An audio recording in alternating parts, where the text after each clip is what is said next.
Hello friends, तो कैसे हैं आप लोग।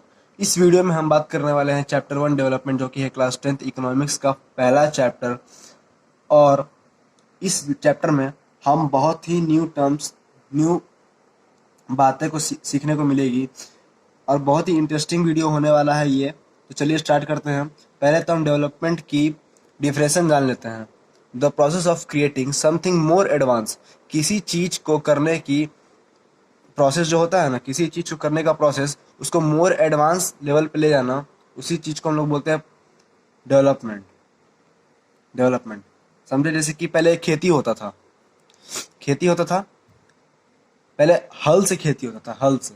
हल मतलब आप लोग नहीं समझते होंगे, मतलब कि मान लीजिए बैल देखे होंगे, बैल के पीठ पे लगा के पूरा खेत को लगाते थे। लेकिन बाद में ट्रैक्टर्स आए, पेस्टिसाइड्स आए, फर्टिलाइजर आए, तो वही खेत में क्रॉप्स लगाने के प्रोसेस डेवलप्ड हुए और न्यू न्यू टेक्निक्स आए, तो ये इजी वे भी हो गया। तो इसी चीज को, इसी प्रोसेस को हम लोग बोलते हैं डेवलपमेंट। तो मैंने आपको डेवलपमेंट का एक एग्जांपल देकर समझा दिया, तो आपको समझ में आ गया होगा। अब मेन बात करते हैं। तो पहले हम एक स्टेटमेंट को पढ़ते हैं और लिख भी देते हैं आपके लिए।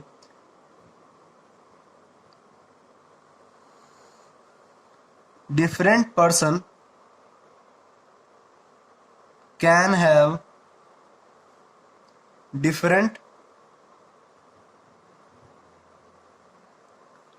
Development goals.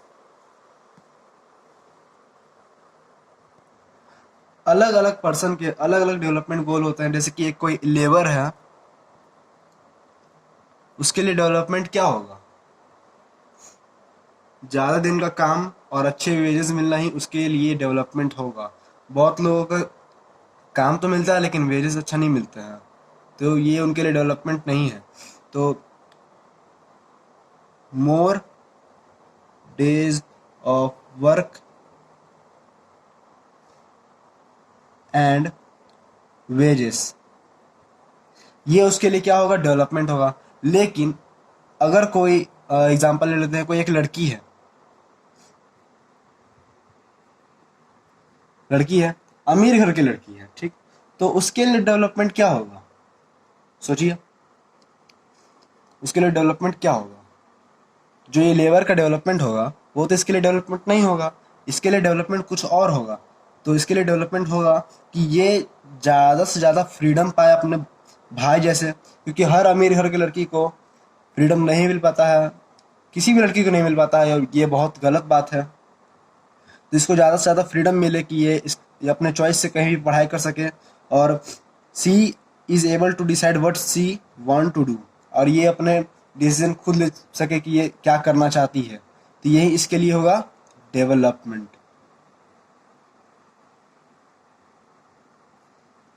तो आप बात समझ गए होंगे। अब हम दूसरे स्टेटमेंट पे जाते हैं और उसका मीनिंग समझाने की कोशिश करते हैं। तो हमारा दूसरा स्टेटमेंट है, what may be development for one may not development for other, it में डिस्ट्रक्टिव फॉर अदर। जो डेवलपमेंट किसी एक के लिए है, वो डेवलपमेंट किसी दूसरे के लिए होना ये जरूरी नहीं है।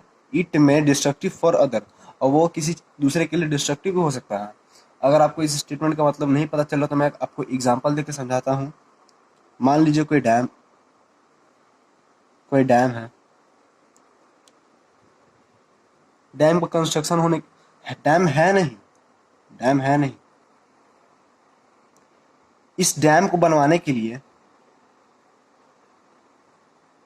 फॉरेस्ट विभाग के लोगों ने पैसा कलेक्ट किया सरकार से और बनवा दिया। इससे लोगों को बहुत फायदा हुआ, लोग बहुत खुश होगा, बहुत ज़्यादा खुश होगा। लेकिन इससे होने वाले नुकसान को भी देखिए। डैम के नीचे कुछ लोग रहते थे, आदिवासी। इसका एग्जाम्पल आपके एनसीईआरटी बुक में दिया हुआ है। यहाँ पर कुछ आदिवासी रहते थे जिनका घर था वहाँ पे, वो उजड़ गया, वो बेचारे बेघर हो गए। तो जो डेवलपमेंट इसके लिए है, वो डेवलपमेंट इसके लिए नहीं है, ये इन लोगों के लिए डिस्ट्रक्टिव है। इसलिए इस स्टेटमेंट का मतलब यही कहा गया है, what may be development for one may not be development for the other, it may destructive for other. जो डेवलपमेंट किसी एक के लिए है वो डेवलपमेंट किसी और के लिए नहीं है, वो डिस्ट्रक्टिव है किसी और के लिए। तो उम्मीद है कि आप ये स्टेटमेंट समझ चुके होंगे। अब हम आगे बढ़ने वाले हैं कि डेवलपमेंट से छोड़ के पीपल को और क्या क्या चीज़ें हैं जो इम्पोर्टेंट होती हैं।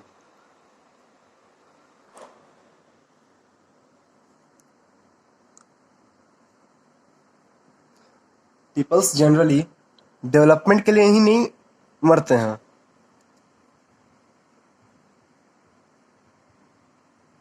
उन्हें अदर फैसिलिटीज़ भी चाहिए होती हैं।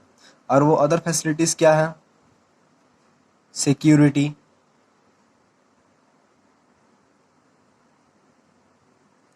इक्वल ट्रीटमेंट, किसी में भेदभाव नहीं होना, फिर फ्रीडम और एक्सेट्रा। ऐसे ही many many facilities, other facilities जो फ्रीडम के अलावा भी किसी पर्सन को चाहिए होती हैं। तो आप ये समझ गए होंगे, बिना इन सब चीज़ों के डेवलपमेंट किसी भी काम की नहीं है।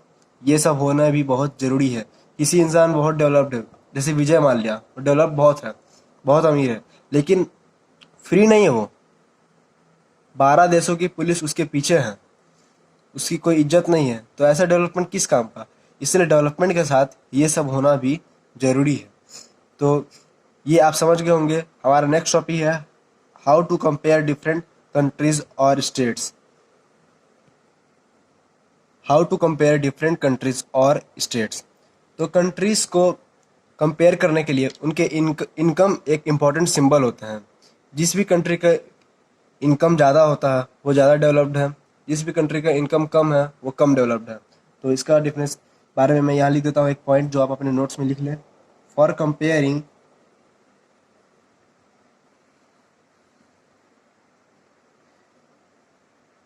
for comparing countries,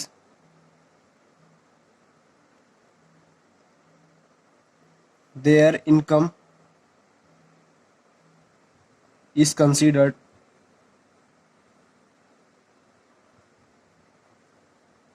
one of the most important symbol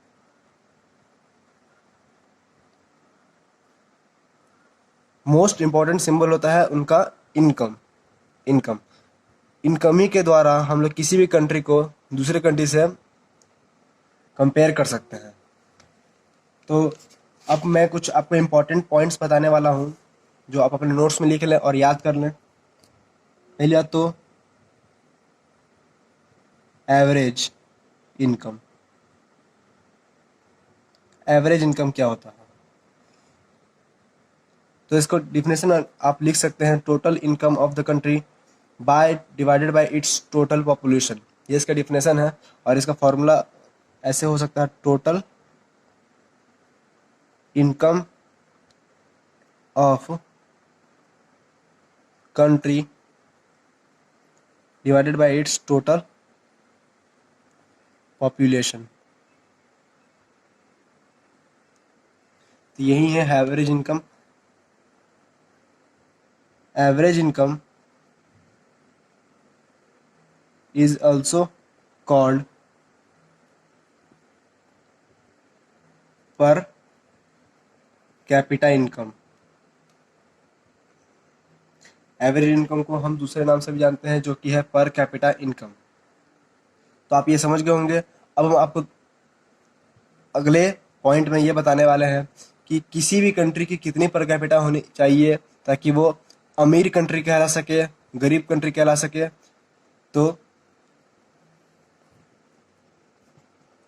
तो हमारे इम्पोर्टेंट पॉइंट्स है। हमारा पहला point, countries with per capita income of US dollar. US dollar 12,236 per annum, and above in 2016 are called rich countries। 2016 के माध्यम से जो भी कंट्री का पर कैपिटा इनकम $, 2236 के ज़्यादा रहा, उसी कंट्री को हम लोग रिच कंट्रीज बोलते हैं। तो आपको पहला पॉइंट समझ में आ गया होगा। हमारा दूसरा पॉइंट है, and those with per capita income $, $1,005 or less is called low income countries। जो भी कंट्री उनके $, जो भी कंट्री का पर कैपिटा इनकम $, 1005 और उससे कम होता है, उस कंट्री को हम लोग बोलते हैं लो इनकम कंट्रीज। हमारा थर्ड पॉइंट है अपने ही देश के ऊपर, इंडिया, हमारा देश महान। India comes in the category of low middle income countries, low middle income countries, because its per capita income in 2016 was just $, 1840। तो India low middle class income countries में आता है, क्योंकि उनका पर कैपिटा इनकम इन 2016 में क्या था, 1840। तो इसी के माध्यम से India low middle class income countries में गिना जाता है, जो कि बहुत दुख की बात है। कोई बात नहीं, हमारे मोदी जी है ना, सब ठीक होगा। तो आप ये तीनों पॉइंट समझ गए होंगे, तो अपने नोट्स में इन तीनों पॉइंट्स को लिख लीजिए और याद कर लीजिए, क्योंकि एग्ज़ाम में आने की संभावना बहुत ज़्यादा होती है। तो अब हम पढ़ने वाले हैं एक नया टर्म, जो कि है IMR, इन्फेंट मोर्टेलिटी रेट। इसका मतलब समझते हैं, चलिए। तो ये हमें इंडिकेट करता है number of children that die before the age of 1 year. बिना 1 साल कंप्लीट किए हुए अगर कोई बच्चा मरता है, as a ratio 1000 children born in that particular year. Example लेके, अगर आप नहीं समझे तो कोई बात नहीं, मैं बता देता हूँ। जैसे कि हरियाणा, एग्जाम्पल है हरियाणा। हरियाणा में 1000 बच्चे पैदा होंगे, ठीक, जिसमें से 36 बच्चे मर गए before completing 1 year. Before completing 1 year, ठीक। बिना 1 साल कंप्लीट किए हुए वो बच्चे मर गए।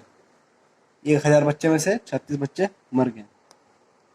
तो यही है इन्फेंट मोर्टेलिटी रेट, जो कि हमें बताता है, इंडिकेट करता है the number of children that die before the age of 1 year as a proportion of 1000 live children born in that particular year. तो मैं इसका डिफिनेशन लिख देता हूँ ताकि आप अपने नोट्स में लिख पाएँ।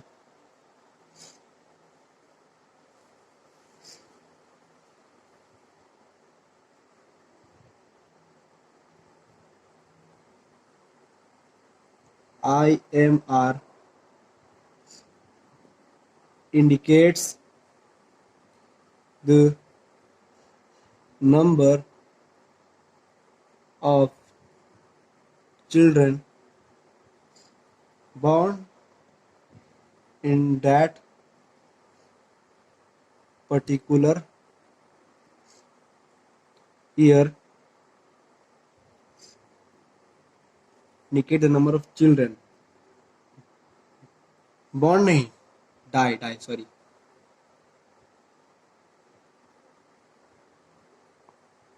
इंसान है, गलती हो जाता है, माफ कर दो यार।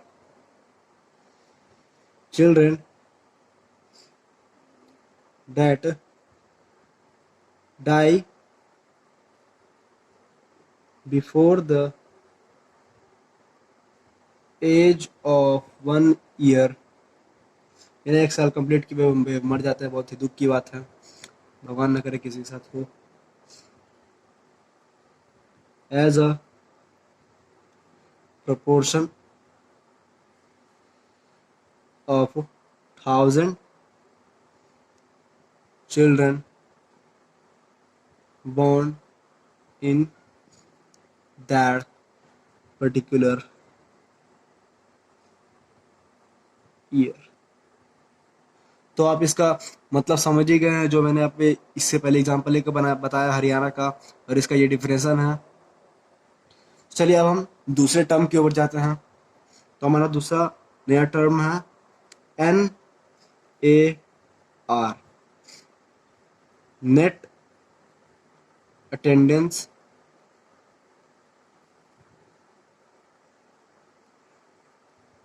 रेशियो। ठीक, ये हमारा दूसरा टर्म है।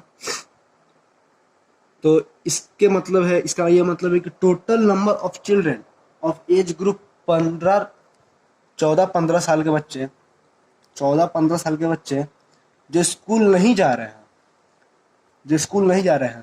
पहले मैं इसका डिफिनेशन इंग्लिश में बता देता हूँ, फिर आपको हिंदी में अच्छे से बताऊंगा।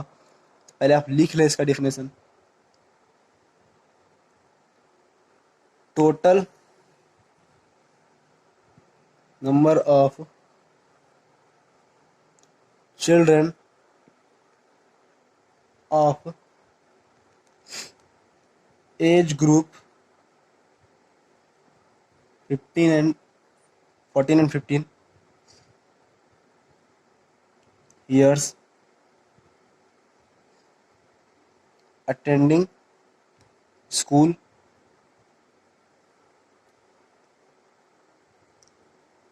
as a percentage of total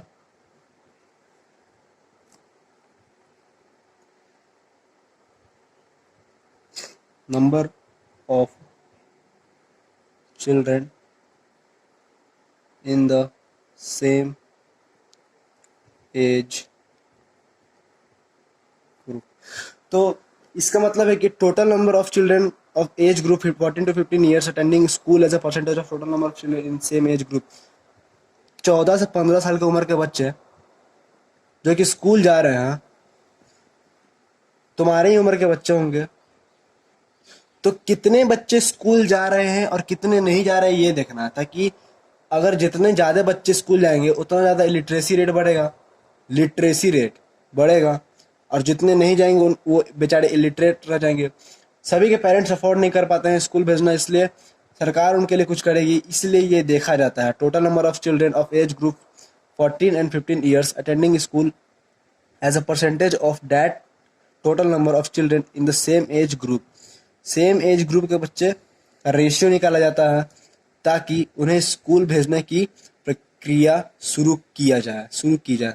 इसलिए ये किया जाता है सरकार के द्वारा। तो इसी को हम लोग बोलते हैं नेट अटेंडेंस रेशियो। मैं फिर से इसे समझा देता हूँ।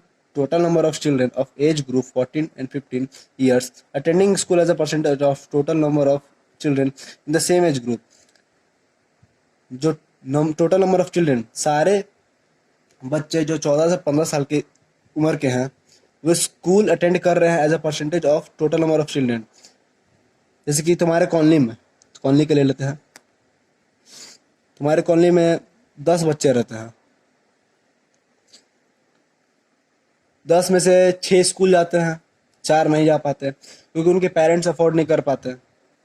तो यही है कि टोटल नंबर ऑफ चिल्ड्रन तुम्हारे कॉलोनी में ये हैं, लेकिन टोटल नंबर ऑफ कितने परसेंटेज तुम्हारे स्कूल जा रहे हैं, स्कूल मतलब जा रहे हैं, और जितने नहीं जा रहे उनके लिए सरकार सरकारी स्कूल खुलवाएगी या फिर उनके लिए फैसिलिटी प्रोवाइड करेगी, इसलिए ये नेट अटेंडेंस रेशियो देखा रहता है। तो उम्मीद है कि आप इन्फेंट मोर्टेलिटी रेट समझ गए होंगे और नेट अटेंडेंस रेशियो समझ गए होंगे। तो इसी के साथ इस वीडियो का अंत होता है, और अगले वीडियो में हम बात करेंगे दूसरे बारे में, पब्लिक फैसिलिटीज़ और human development index, human development report, यही सब के बारे में। तो थैंक यू, नमस्ते।